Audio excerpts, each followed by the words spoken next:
Yeah, so I am James. I'm not a paediatrician, I'm afraid. I work for the Royal College of Paediatrics and Child Health.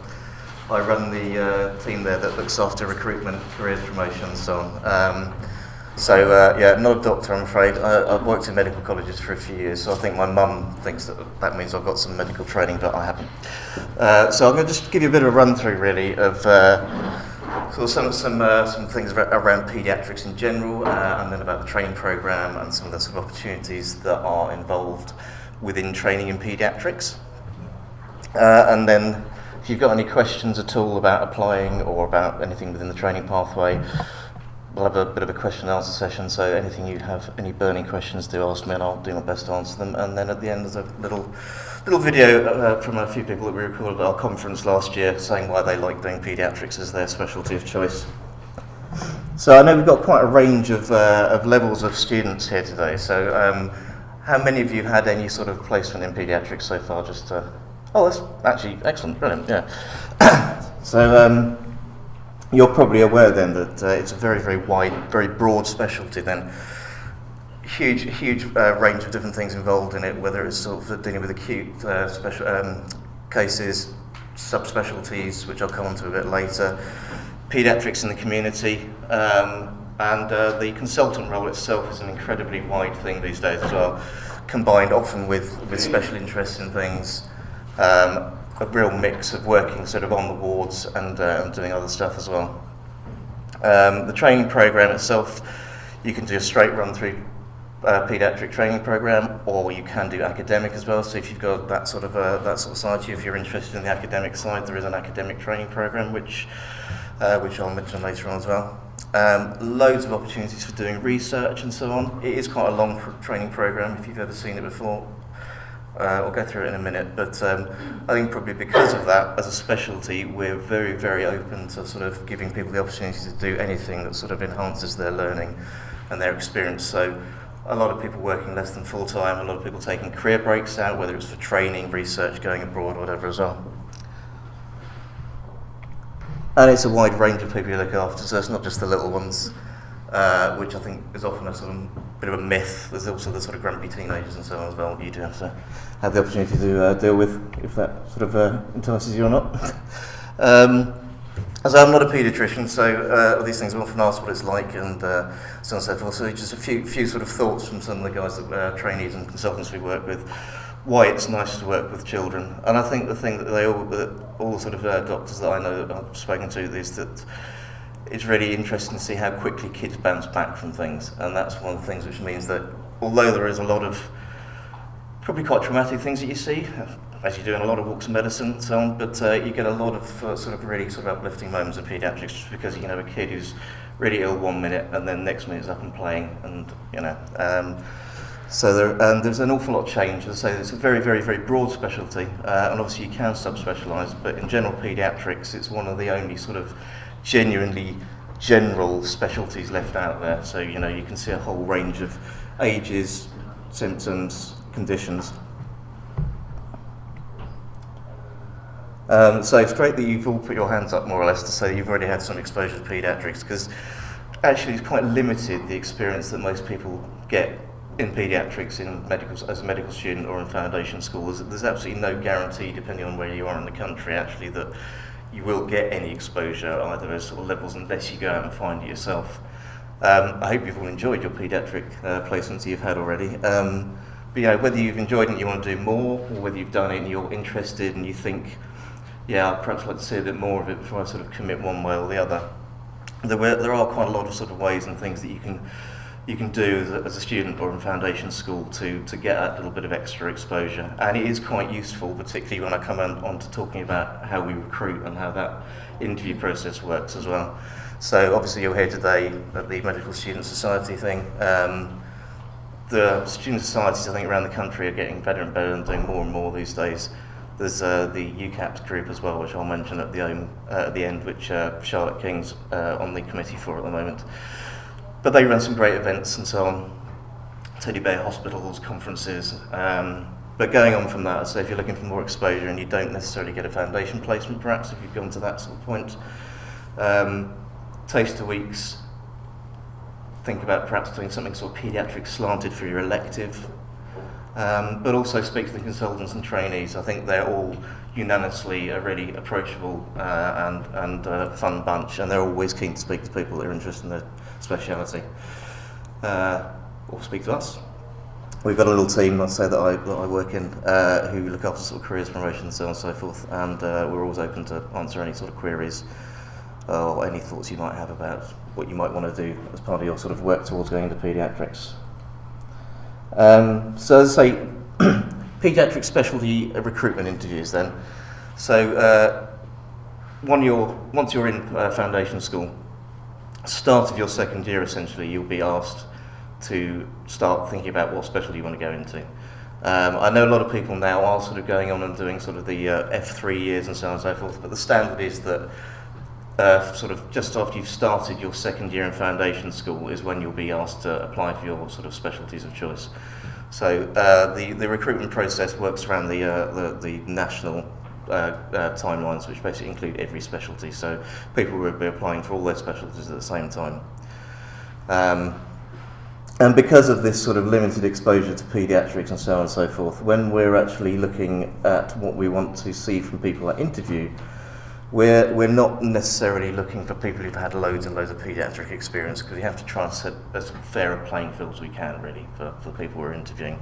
So with the group that sort of run through and run the interviews and set the questions and so on and so forth, we've come up with this sort of list of non-trainables, not the greatest phrase. We keep trying to find a better way of saying that.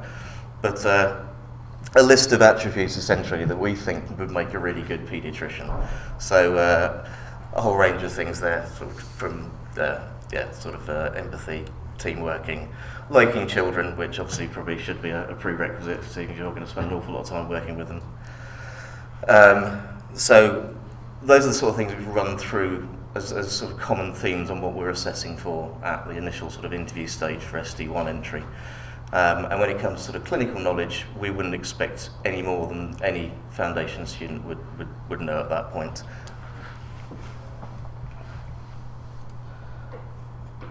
You can apply at further levels as well. So SD1 is where the majority of the posts are. So for example, we're in the middle of the recruitment rounds at the moment. Applications take place at sort of end of November, beginning of December. And then over Christmas, people are long listed and invited to interview. And the interviews take place from sort of January to February for entry into SD1. At the same time, we are also doing entry into SD2. The main difference between this is first the number of posts. So there's about 420 usually at SD1 level across the UK. And we interview across all 4 nations. So it's not just England, it's Scotland, Northern Ireland and Wales as well, all under the same umbrella. And as I say, we're not looking for masses of paediatric knowledge or experience because of that sort of mismatch you get from depending on where people are trained beforehand. SD2, we do obviously expect a little bit more knowledge. I'm imagining probably most of you would be going in SD1. The main difference, other than the post numbers, for SD2 really is for people who've perhaps gone away for a bit and worked abroad or done some longer placements, because there are stipulations about the amount of actual specific paediatric posts outside of foundation school that you can do for entry at both levels. Alder. Sorry, I'm not friends with Apple, so there we go. So the interview process itself is basically just like a little mini OSCE, really. So we've got these 5 stations that you rotate around. So the portfolio station there, which I've mentioned briefly earlier, is one that we've introduced this year as a new station. It used to be part of another station, but because of the sort of the varying levels of experience and so on that people have had around paediatrics beforehand, it's very important for people to be able to really sort of sell themselves and to be able to really show the interviewers their interest and their commitment and their aptitude for paediatrics as a specialty. So the portfolio station there is it's very open. Essentially, we ask you to bring a sort of pared down portfolio, just 12 sides, and it can be anything you like at all. So you can pick anything. It doesn't have to be sort of examples of having done some sort of whether it's like sort of part of the college exam or anything like that. It can be anything that you think shows your commitment to paediatrics and your knowledge of what it takes to be a paediatrician, really. So I've been going around visiting a lot of the interview centres this year, and it's very interesting to see the variation of things that people bring. It doesn't have to be clinical even. If you can pick up on something that you think sort of shows an attribute that, well, something proper of that list that I showed you just now, then, you know, as long as you can explain why, and it shows that you understand what it's like being a paediatrician, then that'll score you hard and you'll do well. For example, we had somebody talking about the fact that he'd taken a third division university football team, I think he was in Liverpool as well, up to win the league within about 2 years. But it was great because he showed that his sort of leadership skills within that, the fact that he was a very sort of team oriented sort of person as well, so it doesn't have to be clinical necessarily. Obviously communication is incredibly important in all walks of medicine, but particularly with paediatrics, because you're not just talking to children, you're talking to families, you know, so you've got to really be able to communicate well. So that's a sort of role play situation with an actor who's pretending to be sort of a concerned mother or something, or possibly a sort of teenager as well with some sort of issue. They've all got a sort of paediatric slant to them, as I say, but nothing that you wouldn't be expected to know as an F2. So likewise, the clinical thinking, which is sort of the most clinical based station there, is based on that sort of level of knowledge. Prescribing something is important all the way through, so that's also in there. And then governance and reflective practice. It's important that people have an idea of sort of governance issues, whether it's sort of issues with colleagues or audit cycles or so on and so forth. So that station split into two. So you have a sort of quick sort of 5-minute scenario on governance. And then there's a second section there that you can prepare in advance, like your portfolio. So reflective practice, obviously very much in the news recently, for possibly not the best reasons, but it's a very important part of going through your training in whatever specialty you're on. So we ask you to bring along an example of something that you have experienced, be it good or bad, and you just need to be able to explain what part you took in it, and then how it's actually allowed you to sort of change your practice for the better. So that's actually a new element to the stations that we introduced this year as well. Each year's stations will be marked by 2 assessors, so you'll have 2 assessors interviewing you in each station, apart from prescribing, which you'll just sit down and do yourself and gets marked away from you. So actually you get 40 marks for each station. The pass mark currently is 55%, so it's quite low. Most people do tend to be appointable as well, but as I'll come on to a second, it's very much sort of dictates essentially sort of what you get at the end of it. So the way it works these days, it used to be quite limited, and particularly from an applicant's point of view, you'd only be able to apply to one area. You'd interview at that area, and then you'd get offered a post at that area, depending on whether you're appointable or not. We switched this around for last year, so now when you're applying to paediatrics, you'll do a general paediatric application, and then you'll be able to choose anywhere in the country in any order. So for example, this year, out of the 420 posts, they're split down into about 160 different preferences. So some areas go down quite deep, so you get a lot of information on sort of rotations you'll have early on, some of them a bit broader, but essentially you can choose any area you like, as many as you like, but just don't choose anywhere that you don't want to go to, because you might get it. So that's why it's important essentially to score highly in the interview, because after the interview process takes place, everybody's scores get pulled together, and you get a national ranking, and then your preferences get allocated to you depending on how high you are and how everyone else's preferences match with yours, essentially. Interview centre-wise, there's 6 centres, so you can interview in whichever centre you want to. Once you've been longlisted, there's an interview booking window that opens up sort of around Christmas time, and you can log on, first come, first served, and interviews take place either in Newcastle, Birmingham, Scotland, Northern Ireland, Bristol or London. So you can choose whichever's the most convenient for you, either the area you want to go to or the one that's most local to you, really, essentially. So what's the training programme like? You may well have seen, because I think the training pathway card is in your little packs you've been given today. But it's sort of broken down into 3 levels, and it's what's called a run-through training programme. So what that means is that you don't have to keep taking exams to get through to the next stage. You'll follow the standard ARCP process, which means that at the end of every year you'll sit down with your education supervisors, training programme directors, and they'll basically look at your progress mapped against your e-portfolio. So throughout your time training, You'll be logging various different workplace-based assessments on there, comments, reflective comments, and you'll get feedback from your trainer and your educational supervisor. At the end of each year, let's say you'll have an ARCP panel, and then that'll sort of tell you if there's anything you need to focus on a bit more for the next year, essentially. The only stipulation is that at the end of level 1, that you need to have passed all the membership exams for the Royal College. So the MRCPCH is split into 3 parts. There's part 1, which is actually part 1A and part 1B, which you can take on the same day, but actually you don't have to anymore. We've just changed that very recently. That's a foundation of practice and a theoretical exam. And the part 2 is a sort of much broader general knowledge exam.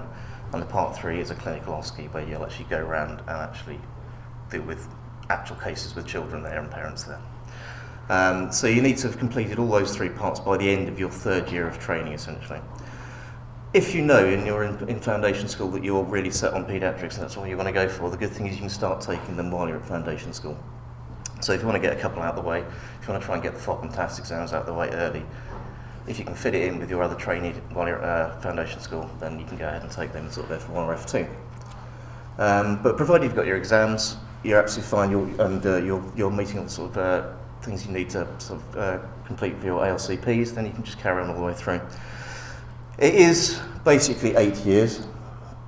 Actually, most people, I think the average completion time is about 10 years, which may sound a long time, but bear in mind that after the sort of first year or so, you're very much working as a paediatrician on the rota in the hospital. So I don't think it feels like you're continually sort of going to school, for want of a better phrase. Is the run-through programme changing? Just because when I was in Chester last semester, some of the trainees were saying that it's not going to be a run-through. Did somebody mention shape of training to you by any chance? Yeah. Yeah, there is a chance. It is going to change slightly. It's not going to change vastly, but it is going to change slightly.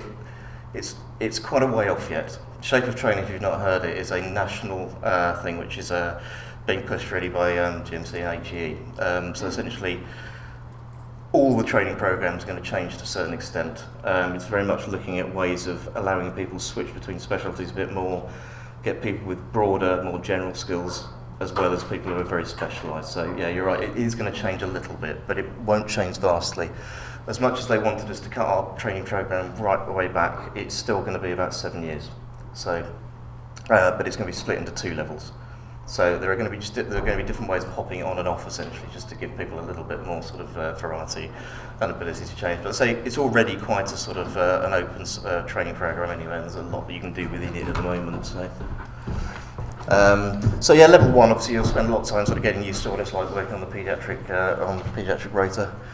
And you'll certainly do some emergency work, you'll certainly do some neonates. Level 2 is where you'll actually end up being on some middle grade rota, so you will have more responsibility then, and you will definitely do 6 months in neonatology, and you'll definitely do 6 months in community then as well. When you get to level 3, that's where you get a chance really to mould your career to what you want it to be. I mean, you may well have seen an awful lot in your first one. I'm sure you will have seen an awful lot in your first 5 years. And if I flick onto the sort of diagram of it, there are 17 different subspecialties within paediatrics. So there's an awful lot of variety there, and it may well be that you've done a little bit of work around sort of diabetes and endocrinology in your sort of level 2 training, and you suddenly think, actually, yeah, I'd really like to do that full time. That's what I'd really like to focus my career on. So when you get to the start of level 3, that's where we have what's called the grid recruitment. I have no idea what's called the grid, by the way. It's been called the grid since I don't know when, but it doesn't stand for anything. It just is what it's called. So this is a set of interviews that are run yearly in sort of November time, and essentially all the subspecialties will recruit for people to subspecialise for their level 3 training. The only stipulation to apply for that is that you have got enough time essentially before you come to the end of your scheduled end of your training in order to complete them. And most of them are sort of between 2 and 3 years. It's possible you can sort of count stuff forward, so if you've already done a bit of work in intensive care, for example, and you apply for grid sort of when you've only got 2 years left, you can count stuff forward, but you just need to talk to the particular group of doctors that actually sort of cover that subspecialty. There's one for every one of them. They're called the specialist advisory groups, And there's loads of information about that on our website. So if there's anything you can come up with, get interested in much earlier, they're very open to chatting to people as well. But yeah, so 17 different subspecialties. You don't have to subspecialise at all. I mean, you know, general paediatrics is incredibly broad, as I mentioned earlier.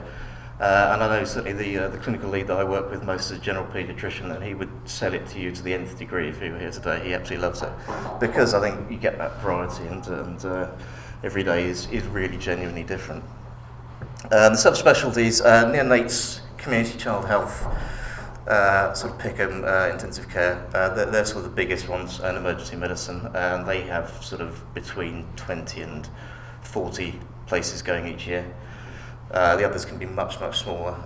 Child mental health, for example, there's only 2 training places in the whole country, and in fact we haven't recruited to it for 2 years because those places have been full, and one of them is actually doing less than full time, so she only finishes this year. So it's quite varied there.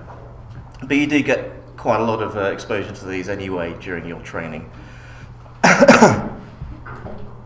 And I'll come on to it in a minute, but there's also ways of doing a bit more subspecialty without going full grid training. So I've already talked about RCPs.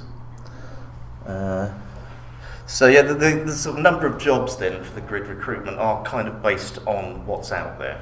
So our workforce team do an awful lot every year looking at the whole workforce beyond training and so on, and they work in conjunction with the CSACs to determine essentially how many consultants in that specialty will be required in sort of 3 years' time. So it's designed so that you don't get to the end of training as a subspecialist and find that you've got no job at the end of it. And the difference between doing subspecialty and general paediatrics is essentially in when you CCT, when you certificate at the end of your training. So if you carry in general paediatrics, you qualify as a general paediatric consultant, but obviously if you do subspecialty, then you will qualify as a subspecialist consultant in whatever subspecialty that is. Bear in mind, you do quite a lot of general training still alongside. In that level 3, there are still general paediatric competencies that you need to cover off as well. So you do still get quite a breadth of it, even if you are subspecialising.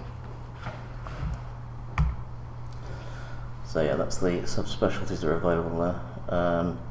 Shape of training, again, this may change slightly, but I wouldn't worry too much about shape of training now because I can't really tell you an awful lot that's actually nailed down. Chances are it's probably going to come in about 2022, so it might just be around about the time that some of you are actually coming into it, but some of you I think might have just missed it.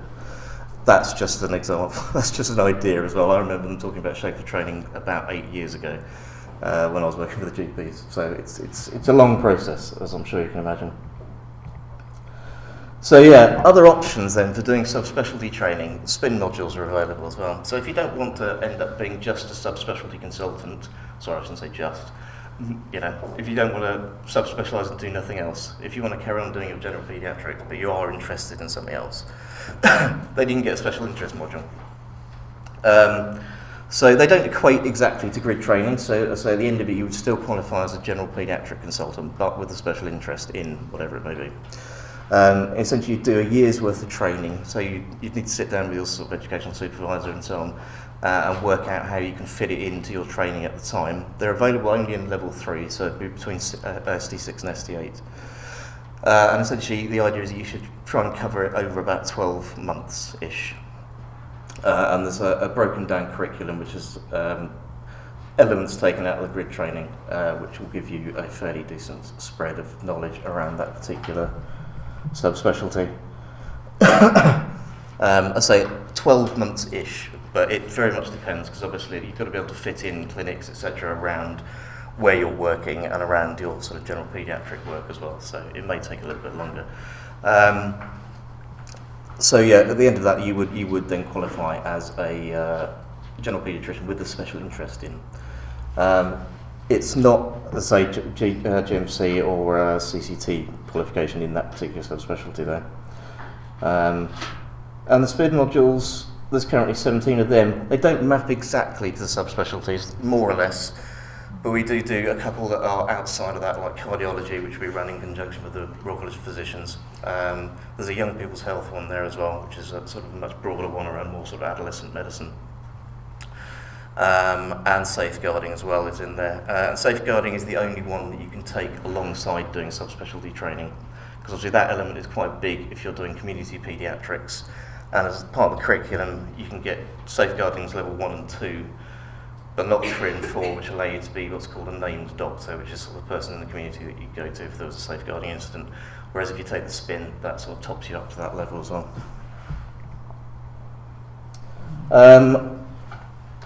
So carrying on through level 3, it's the only other assessment you'll do. I wasn't lying when I said that you don't have to take exams to get through all. The start assessment is a completely formative assessment, so you don't even get scored on it. But it's a 12-station OSCE, which you take roughly around about ST7 level. And the idea is that you're assessed to see exactly what your career progression is like, and if there are particular areas that you need to focus on for your last year's training to ensure that you're fully up to speed and where you should be by the time you are getting your CCT. So there's currently 2 diets of that a year, but we're putting on more now just to make it a bit easier for people to take on. And as it says there, most trainees should and do very well at it. There's very few that come through, have got that far, go through the start assessment, and people are like, what's going on here? But yeah, the idea is that you'll get lots of very good formative feedback to say what you're good at and what you might be able to do a bit more on. So it just gives you focus on your last year of training, essentially. So that's the training pathway, really. So just going back to a few of the things that you can get involved in, really, particularly at this level. UCAPS is the UK Aspiring Paediatrician Society, which is something that was set up, it was a chap in London at King's who had been trying to do some work getting the medical student university societies together at more or less the same time that we were trying to do the same thing. So we sort of came together and we've put this committee together now. And they have a yearly conference. They've got lots and lots of newsletters and things. It's basically just a way of sharing ideas, really, of how to sort of spread the word about paediatrics among the sort of student and hopefully foundation doctor community as well, which is our next sort of step with that. The college itself is trying to do an awful lot around sort of careers now to try and sort of give you sort of more sort of information on things you can do, spread the word of paediatrics. We realise there's an awful lot of myths that are out there. So yeah, the website and the media content is something that we're trying to improve a lot at the moment. I'm also looking to put together some sort of careers toolkits which we can hand around to people who are running these sort of events. So if we can't get to them, then they've got, similar to the sort of presentation that I've been giving today, something that they can sort of talk about without us being there. The UCAPS and the video content stuff, and the website content as well, we're completely rewriting our website, and we're actually at the moment trying to formulate some ideas, trying to get some students involved in helping us write some web content as well. So actually probably particularly people like yourselves that have had some exposure to paediatrics quite early. But you're the sort of people I think that we're going to be trying to contact. And I say UCAPS as well. Great, if you want to get on the mailing list of that, I think all the guys here are. And I know Charlotte is already on the committee, so. Prizes. So every year our annual conference takes place. It's a bit earlier this year, it's in a couple of weeks' time. It's usually around about April time. But we offer medical student and foundation doctor prizes. So essentially we ask people within their medical schools, foundation schools, to speak to their sort of supervisors and put their name forward. At the very least, we ask them to be judged on CV and a covering statement, but essentially the student prize allows you to come to the whole of the conference for free. So you get a really, really good sort of immersion then in the world of paediatrics. There's such a range of sort of sessions and topics that are covered there. And also a chance to network with students from across the country as well as consultants and trainees. And we'll the same for the foundation doctors, but because there's a few more of them and a bit more widespread, they're offered a free day at the conference as well. There's also the Tony Jackson Prize, which is run also for the conference every year, and that forms part of the session that we run at the conference now as well. So there is a UCAPS or UK Aspiring Paediatricians session at the annual conference every year. And the first part of that is where we have the finals of the Tony Jackson Prize. So Tony Jackson was a sort of eminent, I think London-based paediatrician who gave a load of money to the college to sort of do some work with students and foundation doctors really. So we asked people to submit a reflective piece, something that they've done so far. And then work it up into a presentation if they're longlisted for the final. So we've got 3 finalists coming on in a couple of weeks to do their presentations, and they get a couple of days at the conference as well. So again, good sort of bit of experience and time to actually sit down and immerse yourself in the world of paediatrics and talk to some paediatricians. And just if you ever see any copies of it lying around, we've just been the focus of the most recent edition of the student BMJ. So there's about 20 pages in there covering a whole range of aspects about paediatrics. So if you're on the mailing list, or if you see that, or if you want to look at their website, then please do. Quick background on the college, just before I stop waffling. So we're a membership organisation. We're based in London. We've got offices in Scotland, Wales, and Northern Ireland as well. And we have a big training and education and development and training department, which is what I'm based as part of. We do have sort of oversight and quality control really of all the sort of UK training programs and everything.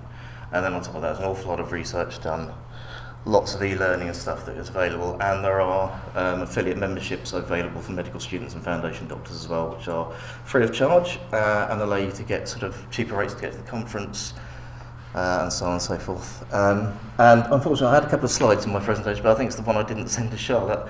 We have a children and young people's group as well. I think you've got some postcards in your little pack there. We're very, very keen on making sure we include children and young people in anything we do, whether it's around research, policy, training, or anything like that. So we've got a really good group that the team at the college have built up of children of all ages who we try and involve in anything we're making decisions on, essentially. But there's also quite a lot of opportunity there for people to get involved if you're sort of in training, or if you're an educator or anything like that. So I think the website address is all in there. But it's, the CYP team are always looking out for people who are interested in helping promote them. And otherwise, as I mentioned earlier, speak to trainees, speak to consultants. There's some very clearly laid out person specifications for when you're actually applying, and the website as well. So there you go. Does anyone have any questions? Yep. So it's like about 410 posts nationally. Yes. Yeah. What's the competition like? How many applicants? It's a little. Someone's asking me today. It's a little bit tricky to work out at the moment because now that everyone's applying for everything, people's. But up to 2 years ago, around about 1.5 to 1, and in that time the number of applicants has dropped a lot. So it's probably more like about 1.2 people for every post applying. So not massively. It does vary across the country a bit though. But I say now the fact that you can sort of preference everything, it does give you a little bit more sort of breadth and option to sort of go for wherever you like, really.